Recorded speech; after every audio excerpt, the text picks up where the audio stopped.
Back in November, the New York Times published an opinion piece titled, "Did Women Ruin the Workplace?" The piece is a debate moderated by columnist Ross Douthat between two conservative women writers, Helen Andrews, who argues that women's entry into the workplace has been bad for society, and Leah Labresco-Sargent, who counters that workplaces should actually do more to accommodate women, so we can stop getting abortions and start popping out babies. The backlash to this conversation was swift and enormous, leading the paper to quickly change the piece's title to "Did Liberal Feminism Ruin the Workplace?" A question that's not really raised at any point in the conversation. This didn't do much to slow things down. I mean, even setting aside the title, the contents are so inflammatory and so indisputably sexist. Many readers who trust the New York Times for balanced, sensible takes were shocked the institution would ask a question so beyond the pale, so obviously offensive. Some of us, however, were not as shocked. The truth is that the New York Times has been drifting rightward for years, often through framing like this, asking bold questions, starting tricky conversations. Its coverage of Gaza has been shameful. Its trans coverage has been used to pass anti-trans laws. And one of the paper's columnists, actually this one, Ross Douthat, recently began pondering the issue of anti-white discrimination. The Times isn't the only big outlet moving in this direction. Most famously, CBS and the Washington Post have both really gone off the deep end lately. But that's happened for pretty straightforward reasons. Both outlets were acquired by right-wing billionaires. The New York Times hasn't been. Their leadership is intact, and the founding principles that led them to 135 Pulitzer Prizes are the same principles that led them to ask this deeply stupid question. It's weird. Looking into why this piece got published, why pieces like this are being published with increasing regularity, I expected to find a story of takeover or radicalization, and that's just not what I found. The truth is, the New York Times hasn't changed, but the world around it has.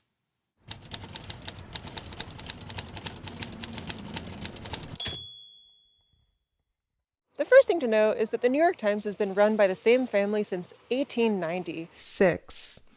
1896, when a man named Adolph Oakes bought the paper and turned it from a conservative outlet into a liberal one. He vowed that the Times would be fiercely independent, dedicated to journalism of the highest integrity, and devoted to the public welfare. He vowed it would give the news impartially, without fear or favor, regardless of party, sect, or interests involved, and that the opinion section, which we'll be focusing on today, would invite intelligent discussion from all shades of opinion. I know he said all this because his words were echoed by the current publisher, Arthur Gregg Sulzberger, upon taking the paper over from his father, Arthur Oakes Sulzberger Jr., who took it over from his father, Arthur Oakes Sulzberger, who took it over from a guy named Orville Dreyfus. Is that a name? He took it over from his father-in-law, Arthur Hayes Sulzberger, who took it over from his father-in-law, Adolph Oakes. Hey guys, no reason. We're just a little worried about DEI. This one old money family basically sets the paper's agenda. They're not the only factor, but they do have the final say, and the current rating Sulzberger's choices, as an individual, will be a big part of the story. So in the opinion section, where do these stated values lead?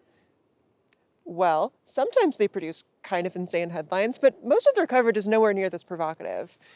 I wrote this section on January 13th, and looking at the day's opinion page, here's what I saw. Critique of AI, pro-Democrat, anti-Trump. I'm going to stop trying to gesticulate with these. It's stupid.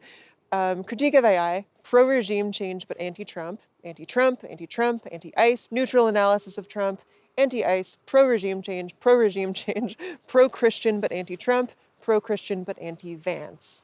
All of these stances are mainstream and palatable to the US political center.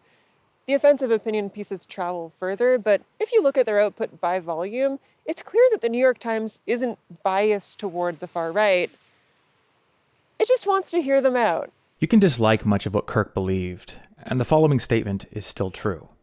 Kirk was practicing politics in exactly the right way. He was showing up to campuses and talking with anyone who would talk to him. He was one of the era's most effective practitioners of persuasion. I did not know Kirk, and I am not the right person to eulogize him. But I envied what he built. A taste for disagreement is a virtue in a democracy. The thing about the New York Times is, before any party affiliation, their loyalty is to the health of the great American Republic. They are liberals, but less in the progressive sense of the word and more in the philosophical sense. They believe in pluralism, free speech, and a strong private sector. Crucial to that vision of society is a political landscape with a healthy right wing and a healthy center, both of which respect each other and want each other to keep existing. By the way, I'm going to say liberal a lot in this essay, and that definition is what I always mean. The paper came to prominence in this kind of society, and their main goal, I think, is to preserve it. Most American newspapers take for granted that the current system should be maintained if adjusted slightly. Even if you're a true American patriot like me, I swear, it's important to recognize that this is a bias. When Trump rolled onto the scene, he presented the biggest threat to the liberal state in decades, maybe longer. A politician who doesn't value the health of the republic, who doesn't work through legitimate channels. Instead, he gives critics the finger, does the things he wants to, and makes the whole liberal order seem flimsy in the process. When Trump won the 2016 election, the Times leadership was blindsided and kind of embarrassed. They realized that many voters shared Trump's deep cynicism about liberal democracy and saw a responsibility to restore faith in the system, to heal a country fracturing itself down party lines. Essential to this healing, they figured, was not being too mean to the right, giving them credit where credit's due, both to restore the right's trust in fact-based journalism and to help progressive readers empathize with the other side. The day the election is called, the opinion desk heaps praise on the statesmanship and political moderation of Ronald fucking Reagan. And then, a few months later, they make their biggest move in this direction when they hire 2 new opinion columnists, Brett Bug Stevens and Bari... Oh, Jesus Christ, really? They hired Bari Weiss? Weiss. At the time, both columnists branded themselves as anti-Trump conservatives. Their politics were quite different from most people at the Times, but they did not seek to destroy the possibility of the New York Times existing, and for management, that was good enough. Brett Stevens is a neoconservative whose first 3 contributions are well-researched, smartly written critiques of climate activism. Nowadays, he spends most of his time peddling Islamophobia and war crimes, but, civilly, so it's okay. Bari Weiss's column was more moderate, but nonetheless made room for anti-Me Too pieces, and the authors professed, and this is a quote, unhinged Zionism. Over in the newsroom, the same ethos, listening to, empathizing with the ascendant right, is leading editors to commission pieces like this one, A Voice of Hate in America's Heartland, a profile of an openly neo-Nazi couple in Ohio. Now, the article doesn't like that they're Nazis, but it spends more time talking about the couple's normal vibes, wow, they go to the grocery store, than it does challenging their Nazism. Reception to this turn is mixed. A lot of readers are irritated that the Times is giving more consideration to the side that even the paper's management agrees is the problem. Many feel that this was not the paper they signed up to read. They actually don't want to see things from all sides. They want journalism that expressly works against the fascist creep. And the fascist creep. A lot of times reporters feel the same and criticize the paper for coverage they perceive as useful to the right or far right. The staff begins organizing around this. They call out the coverage on social media, they file complaints through their union, and they start conversations about it inside the paper. This strategy of applying pressure from multiple angles is effective, thanks in part to a policy introduced by the incoming publisher, who I should mention prefers his initials spelled without the periods. He actually hired a consultant to try and get it changed on his Wikipedia. So Ag Salzberger says journalists should be more responsive to social media and think of their job not just as reporting, but also attracting new readers. The clear unpopularity of platforming Nazis meant that a new idea, not platforming Nazis, held some sway for a while. However, other staff at the Times, including several higher up, were not on board with this approach. They thought the best way to defend democracy was to keep doing what the Times had always done, the fearless exchange of information and ideas, giving their readers access to a wide variety of positions, all treated more or less equally. Before long, staff at the Times sort themselves into one of 2 camps. Nowadays, you'll see it cast as the liberal journalists who support free speech versus the illiberal journalists who want to censor anyone they disagree with. I think it's more useful to understand this as a struggle between journalists who thought the New York Times should follow the same principles as usual versus those who thought the paper needed to adapt to the realities of a fascist president. A core disagreement here, I think, is about trust. Sure, in theory, everyone should be free to express their ideas and let the public choose which ones they agree with. But should you grant that platform to a fascist? Do the benefits of doing so outweigh the risk of normalizing their ideas? Can a fascist be trusted to tell the truth about the world they want to build or the human costs of building it? In June of 2020, this internal conflict comes to a head. After George Floyd is murdered by police officer Derek Chauvin, the United States sees the largest wave of protests in its history, with over 15 million people taking to the streets and solidarity protests erupting in 50 countries. This has been the target of heavy revisionism the last few years, but just so we all remember, the public was pretty down with all this. Sentiment tipped heavily against the police for Black lives, and the Times opinion coverage actually reflects this. There's a bit of the usual hand-wringing about property damage or whatever, but most of their coverage is shockingly sympathetic. The editorial board, sort of the voice of the opinion section, explicitly sides with the protesters, and before the month is out, the paper commissions Mariame Kaba herself to make a case for police abolition. It is a real credit to the work done over years by Black journalists at the paper. But that's the case against violence. What about the case for? On June 1st, Republican Senator Tom Cotton condemns the Black Lives Matter protests in a tweet that reads, "We should have zero tolerance for anarchy and rioting and looting. And if necessary, the president should use the Insurrection Act to deploy active duty military forces to these cities to support our local law enforcement and ensure that this violence ends tonight, not one more night." Jim Dow, who edits the paper's op-eds, sees this and asks Cotton to write an article arguing his position. And only 2 days later, before most of the good coverage makes it to print, his article is released. "Send in the troops." Maybe you remember this. It reads like something that started as a fascist Twitter screed and then was toned down maybe 20% to fit inside a newspaper. Cotton opens by painting a portrait of American cities as anarchistic battlegrounds, bands of looters, carnivals for the thrill-seeking rich, an orgy of violence. He makes the same basic point as in his tweet, but with some passing appeals to liberalism. He dedicates a single word to George Floyd's murder, wrongful, and briefly mentions that most BLM protests are peaceful before going on unfettered by that reality. In a truly baffling choice, Cotton says it's reasonable to send troops into American cities because it had previously been done to enforce desegregation. We've talked about a couple backlashes so far, but this one is on a whole other level. For one, it's more organized. Times employees get to talking in the company Slack and quickly mount a public response.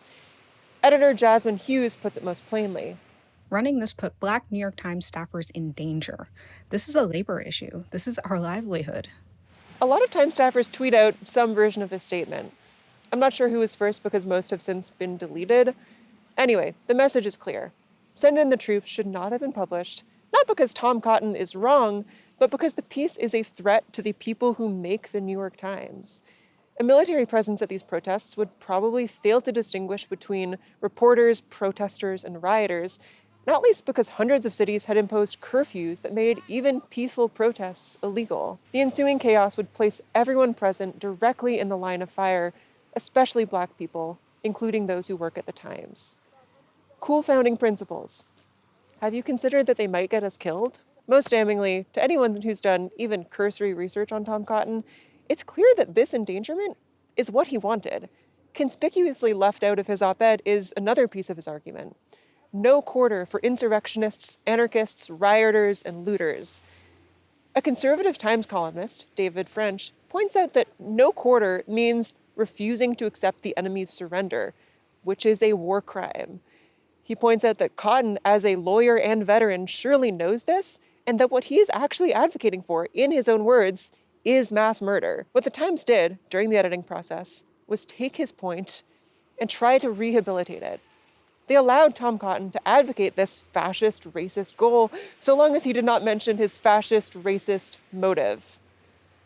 And thank God it did not work. Times readers see right through it and are horrified. The paper's news sources start reaching out to reporters and letting them know they're done supplying them with any information.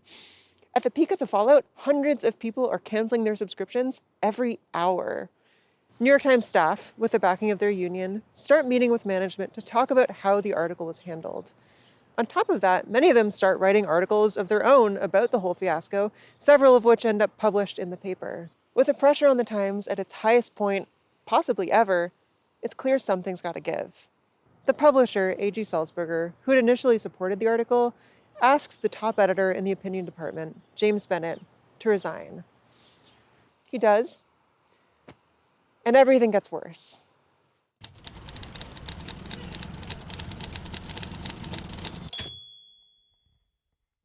I doubt anyone would have guessed this at the time, but in retrospect, Bennett's resignation was a moment of genesis for the stupid world we live in today. In articles from the first couple weeks after he left the paper, you can see conservative writers straining to find the right words for what had happened. Ross Douthat, the opinion columnist who will go on to moderate Did Women Ruin the Workplace?, blames this moment on an unnamed, vaguely defined successor ideology that wants to replace liberalism. Over the following weeks, you can see the critics solidify their claim. Over the past several years, under pressure from left-wing employees, the New York Times has grown illiberal. It's lost all respect for the principles of free speech and open debate the paper was founded on, and views the paper only as a way to advance its own agenda. If you think about it, censoring the fascists is just as bad as being a fascist. Oh, did I say just as bad? I mean worse. Here's Bret Stephens' column in July. For once, the main problem isn't Donald Trump. The president may be an instinctual fascist, a wannabe autocrat, but after nearly 4 years in power, he's been unmasked as an incompetent one. The more serious problem today comes from the left, from liberal elites who, when tested, lack the courage of their liberal convictions, from so-called progressives whose core convictions were never liberal to begin with, from administrative types at nonprofits and corporations who, with only vague convictions of their own, don't want to be on the wrong side of a PR headache. Reminder, we're talking about war crimes. A few days later, on July 7th, Harper's Magazine publishes an open letter that makes a similar argument. Written mostly by journalists who've contributed to the Times and signed by over 150 prominent figures, a letter on justice and open debate closes by saying, "The way to defeat bad ideas is by exposure, argument, and persuasion, not by trying to silence or wish them away. As writers, we need a culture that leaves room for experimentation, risk-taking, and even mistakes. We need to preserve the possibility of good faith disagreement without dire professional consequences." One of the signatories is the Times' own conservative columnist, Bari Weiss, who resigns from her post a week later. In her resignation letter, addressed to publisher A.G. Salzberger, who is not actually her boss, it's kind of like if I quit YouTube by emailing the CEO of Google. Anyway, she says the paper has made it impossible for opinion writers to follow the paper's founding principles. My own forays into wrongthink have made me the subject of constant bullying by colleagues who disagree with my views. They have called me a Nazi and a racist. I can no longer do the work that you brought me here to do, the work that Adolph Oakes described in that famous 1896 statement, to make of the columns of the New York Times a forum for the consideration of all questions of public importance, and to that end, to invite intelligent discussion from all shades of opinion. This backlash continues through 2021, and that vague successor ideology is eventually named wokeness. James Bennett's resignation is a big moment in the genesis of anti-wokeness. Even now, when you listen to the right describing the woke left, you get a sense this might be what they're picturing. War crimes. They tried to stop us from normalizing war crimes. Over the next couple of years, this anti-woke wave gains more ground than it loses. And by early 2023, James Bennett feels ready to talk about all this publicly. He pens a long article for The Economist going over his 4 years in charge of the opinion desk, where he blames his departure on the paper's new illiberalism, and the paper's new illiberalism on his underlings at the Times, the writers and editors mostly beneath him. He spends a good chunk of the article trashing their reporting skills and describing their response to send in the troops as vindictive. As the conflict over Cotton's op-ed unfolded within the Times, I acted as though it was on the level, as though the staff of the Times would have a good faith debate about Cotton's piece and the decision to publish it. Instead, people wanted to vent and achieve what they considered to be justice, whether through Twitter, Slack, the union, or the news pages themselves. Engaging with them at all was a mistake. This piece characterizes Bennett's critics not as people who disagree with him and think journalism needs to evolve, but as bullies, wielding the union as a weapon against their colleagues and management.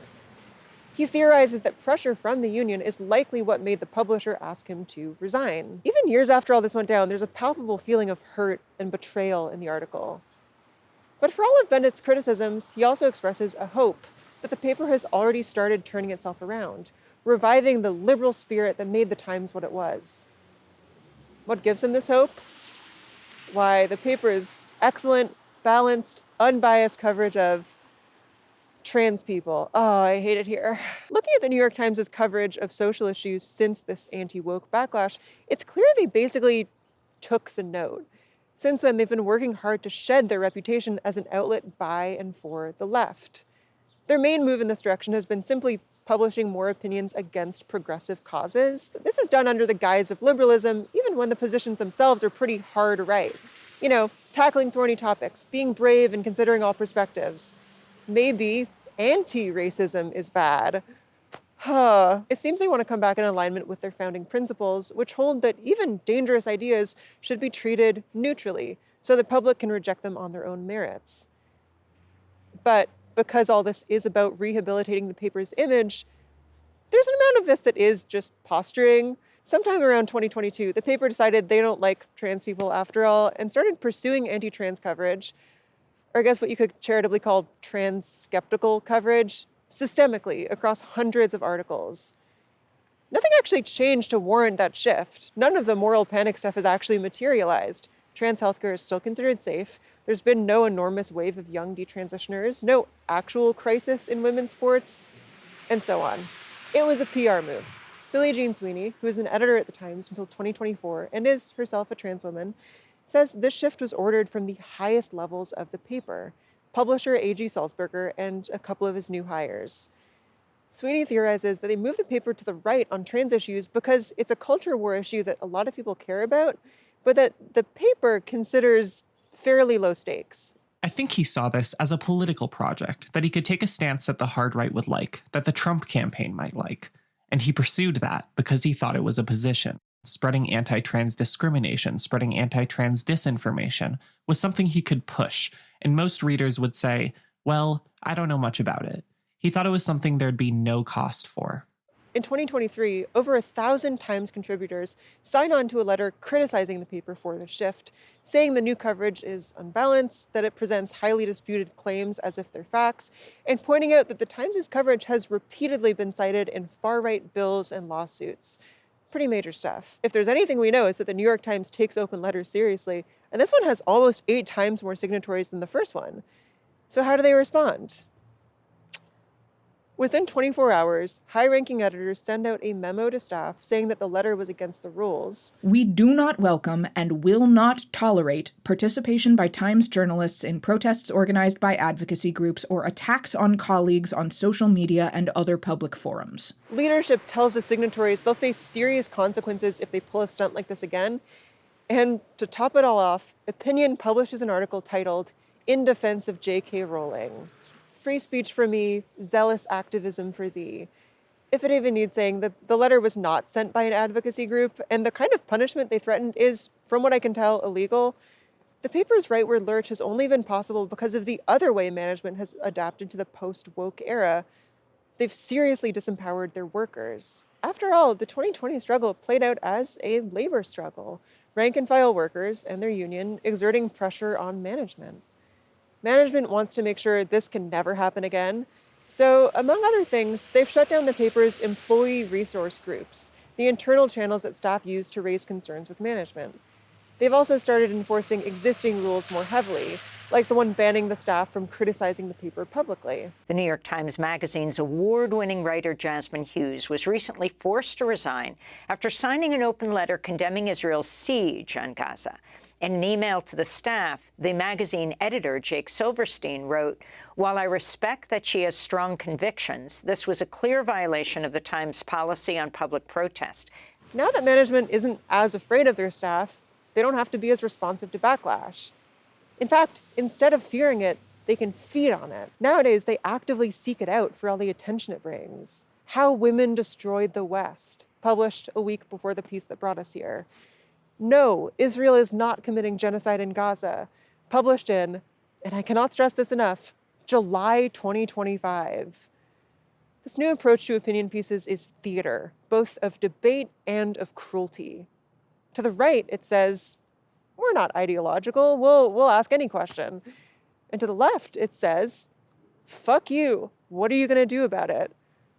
First, they act provocative, and then when people get provoked, they use it as evidence of their own superior rationality, their opponent's weak constitution. It is, and I don't say this to be snarky, the Charlie Kirk model of having conversations. That's where I landed on all this a couple weeks ago. The New York Times asks stupid questions because that's what they've always wanted to do, and now there's no one in a position to stop them. But everyone has limits, right? The people who run the paper don't actually believe in platforming all shades of opinion. If they did, they'd be publishing pieces in favor of deporting 11 million people, annexing Greenland, or like shitting your pants in the middle of a press conference. Chemists are coming up with new opioids faster than the government has been able to keep up. We're going. They are centrists. There are observably lines they won't advance, questions they will not ask. And this really seems like it would be one of them, doesn't it? I mean, did women ruin the workplace is not a moderately conservative question. Unlike Tom Cotton in 2020, it makes no effort to launder its extremism. It is pretty transparently in favor of forcing women out of the public sphere, a goal so illiberal, so incompatible with democracy itself, that it seems to go against everything the New York Times is trying to defend. Would they really put their stamp of approval on this just to show they can? Feeling adrift, I decided to watch Helen Andrews and Leah Labresco-Sargent's conversation one last time. And this time, with the benefit of my research, I realized something that should have been obvious from the start. This video is not about women. It's about workers. First, some context.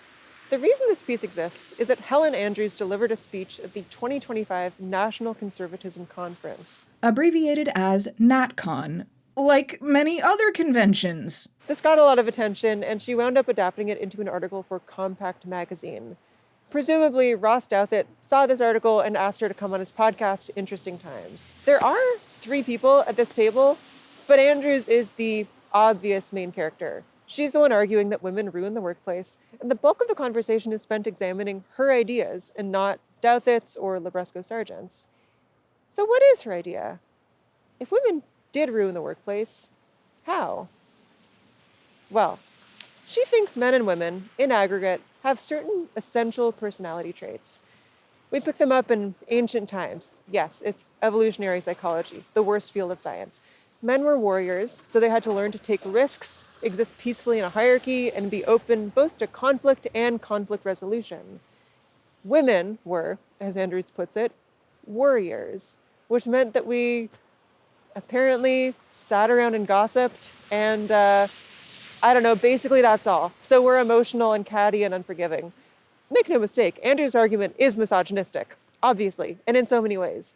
I've unfortunately got to hand it to Leah Labresco-Sargent for calling this out. I never got a sense of whether there were female virtues at all from your piece. Genuinely, and that's why I'm asking. I got a sense of balance for the men, but not for the women. I saw that you made that criticism elsewhere. It's a question. It's only a criticism depending on your answer.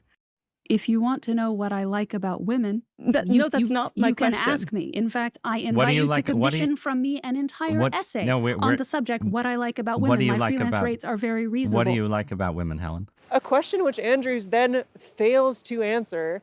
Yes, it is misogyny, but it's misogyny in service of a specific goal. Andrews' grievance with women at work is not that we're worse at doing the tasks that make money. She doesn't say we're too slow or weak or whatever. Instead, her position is that most businesses are essentially masculine places, and that there are clear hierarchies with most people near the bottom, that this is a good thing, and that the entry of women brings with it feminine values, questioning hierarchies, valuing their comfort over the pursuit of truth. What women bring, in a word, is wokeness. While men keep their heads down, women try to change how things are done. We start whisper networks, we unionize. Women put pressure on our employers who, fearing union grievances or lawsuits, respond by silencing themselves and stripping away the masculine qualities that make their businesses succeed. Here's the most concrete example Andrews offers. Let's say a manager sits down with a female employee and tells her that her career path isn't compatible with having children, so maybe she should reconsider. And let's say the manager doesn't have these conversations with men. Now, because women are biologically woke and unable to think rationally, that employee might get the crazy idea she's being discriminated against. She might even try to sue her workplace, even though all they did was account for the real differences between men and women. Men are naturally more ambitious, and women aren't brave enough to have that conversation. The goal of Helen Andrews' whole argument, and she really does try to make this clear, is to roll back labor protections, especially gender discrimination protections. She wants it to be harder for people to exert power over the places they work, because she thinks worker power makes everything worse. I am advocating for fewer lawsuits, not more. I think probably the best equilibrium is, not every workplace is going to be a good fit for everybody. Now imagine you're a conservative who works high up at the New York Times, and you're looking for fresh new voices to platform. When you come across Helen Andrews making this point, your eyes must get a little misty, no? Finally, someone who gets it. It's so messed up when our woke employees try to stop us from having conversations about doing war crimes. Ugh, I can't stand their quiet scheming, their union grievances. I hate it when they tell us we're putting people in danger. Like, that's even for them to decide. Maybe the sexism isn't your favorite, but conveniently, the whole part about blaming women can be excised from the argument and all the other points remain intact. That's basically what Ross Douthat does. He rolls with all of Andrews' assertions about the harms of wokeness, except that feminization is the root of it. Academia failing to solve serious problems, journalists failing to report the whole truth about the world, right? Like, this is your critique of feminization. I think it is a reasonable critique of things that wokeness did. A bit later, he strips the underlying idea down even further to its absolute barest in a passing comment that really gives it all away. I think there's a lot of zones in American life, from the tool factory and the car dealership all the way up to Elon Musk's landscape, right? Where there is a certain kind of ruthless competitiveness that is important to the truth-seeking that is the work of capitalism, right? Truth-seeking is capitalism. Truth cannot come from below. It is dictated to the public by private enterprise. Anyone who challenges leadership's authority is an affront to truth itself. Affront? Whatever. The New York Times may publish a wide variety of opinions, but their loyalty to this particular one is absolute. It's why they'll condemn student activists for Palestine, but never offer them a platform. It's why they'll publish an article like "Send in the Troops," but never, to this day, a single article calling to abolish ICE. The masses cannot decide for themselves. Forget what they've said about reporting without fear or favor. If you really want to understand where they're coming from, if you want to feel the beating heart of the New York Times, you'll find it here exposed. One time, workers dared to take power, and we will never forgive them for it.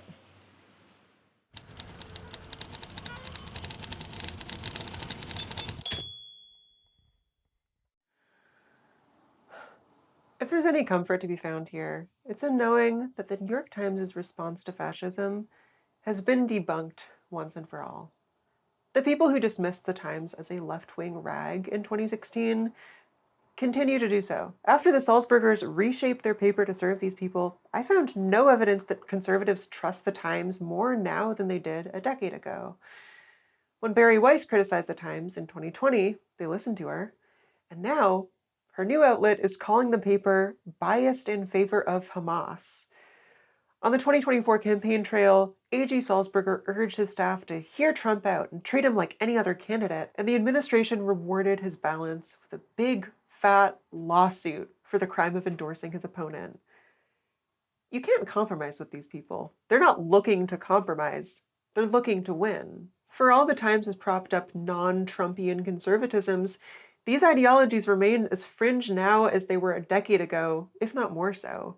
The only place conservatism against Trump has any real power is inside the New York Times. Their generosity to the right has, however, been useful to the ascendant, mask-off fascist movement. The paper's sympathetic review of J.D. Vance's memoir helped spread a narrative that eventually got him named vice president. Bari Weiss rode the anti-woke wave into the top seat at CBS News, where she now spends her days holding back stories about the president's concentration camps. And this winter, in Minneapolis, Tom Cotton celebrated as protesters were shot dead in the street. The videos make clear the ICE officer was justified and Democratic politicians lied about what happened. Proud to stand with our brave ICE officers against the left-wing mob. What followed in the city's anti-ICE uprising is exactly what New York Times workers said would follow. Black journalists were targeted by federal agents. They were arrested for trying to do their job. By publishing Send in the Troops back in 2020, the New York Times gave Tom Cotton a chance to edge those actions into the Overton window. Sure, they didn't let him explicitly call for killings or arrests of journalists, but Cotton absolutely knew this was the world he was working toward. The Times management might not have known, but it was kind of obvious, at least to anyone not deliberately blinding themselves. Believe me, it brings me no satisfaction to say, I told you so, but so many of us did. Many of whom really liked the New York Times for all its flaws. I mean, a lot of them worked there, and they saw all of this coming because, unlike the man who runs their company, they are not the fourth-generation heir of a media empire. Politics to them is not a set of abstract principles. It is the thing that may one day kill them in the street. Workers recognized the unique danger of fascism and wanted to help the Times rise to the occasion. Management mulled it over for a while and ultimately refused the call. They have failed, and we're all worse off for it. But I'm getting away from my point. The comfort I find here is that this way of doing journalism, invented and emblemized by the New York Times, is on its way out. I know that might sound crazy. The New York Times does have like 13 million subscribers and growing. But do you know why that is? It's because of Wordle. More than a third of Times subscribers don't even get the news. They only pay for recipes or sports coverage or games, even though bundling with news would actually be a way better deal. Going off the latest data from 2023, mobile users spend less time reading their articles than they do playing their games. The news is being subsidized by these other ventures. Even with that, the Times is considered a miracle. Since 2016, almost every other big American newspaper has been gutted or burnt to the ground. The Times is, in a way, the last bastion of objective journalism, an idea that just isn't taken all that seriously anymore, not even by journalists. Claims of objectivity and balance have always been used to mask biases, and that only works until the mask slips. Look how the Times has treated Gaza. Anyone can see the failure. Over these last few years, management has made it clear what world they're trying to build. It's the kind of world that allows a $10 billion news empire to be passed down from son to son to son, retaining supreme authority. But it's not the kind of world that most people especially want to live in. So I think more and more of us are asking ourselves, if this doesn't serve me, why should I support it? It seems to me like the future is in journalism that's willing to play for the home team and stand for concrete things. That doesn't mean abandoning truth or rigor. I would say in a way it's more truthful. Everyone is actually coming from a place. If you make it clear where that is for you, people can account for that when they're reading. I am personally willing to take for granted that war is bad The prompter just says, second thing. And then everyone should have access to fresh air and clean water. I want to read outlets that agree with me on those things so I can move forward as a better steward of those ideas. You know who's not embarrassed about doing this? The right. And it's actually going great for them. Since I gave up on reading the New York Times, not including for this video, which required me to read, I don't know, probably 50 of their articles, I've been enjoying a number of outlets that exist in service of a specific community and aren't embarrassed about that. I learn about foreign policy from The Intercept and Jewish Currents, culture from Lux and Maisonneuve. Shout out to print magazines, by the way. I get them in the mail. It rules. Tech from Neverpost, games from Aftermath. I could go on. And I will. Now that I'm back from my trip to the Big Apple, I can recommend a huge number of Canadian outlets. Canadian Dimension, The Maple, Pivot, The Breach. I don't go to these sites to find an echo chamber. Their coverage frequently surprises and challenges me. It leaves me more informed and better at fighting for my world and not AG's. We can win. It's okay to want to win. Support independent media, stand with the New York Times Guild and Tech Guild, and for the love of God, stop paying for Wordle. What are you doing? How many times have these huge media companies turned the public against their own interests? Living under this new system that's constantly finding new panics to stoke, from women to wokeness to immigrants, what does it do to our brains? I recently saw a video that asked these questions in a brand new way. Lindsay Ellis's new project is a look into the conservative psyche through the lens of, get this, police body cam footage. As it turns out, there are hundreds of viral videos of people getting arrested, and a disproportionate number of them are white conservatives, furious because Fox or whoever convinced them that the cops would never go after them. I voted for you. I voted for Trump. I voted for you. It's so dumb. The fact that body cam footage is viral content at all is kind of troubling. It's part of the same ecosystem that made these people like this. Lindsay handles it with thoughtfulness and nuance in one of my favorite Nebula originals we've ever released. Which is saying something, by the way. We've kind of been killing it lately. Lately, we've been dropping upward of 10 exclusives every month. Comedy shows, travel shows, documentaries, and more than a few things from yours truly. Nebula is where you can listen to my exclusive film podcast, TS TV DVD, yep, and get episodes of my TV podcast, TS TV, 2 weeks early.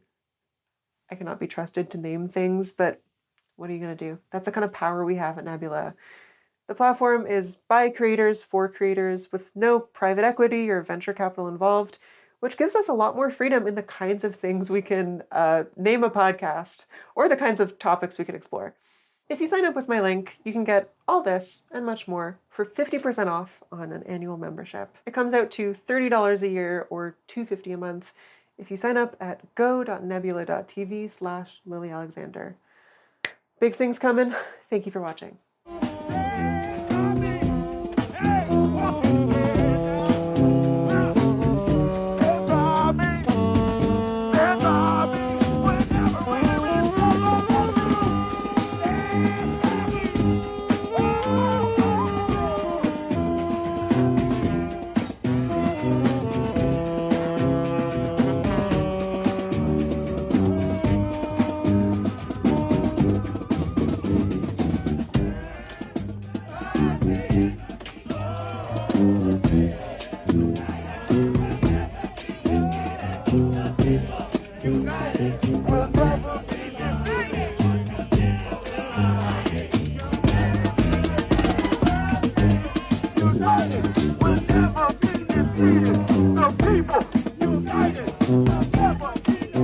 We'll never be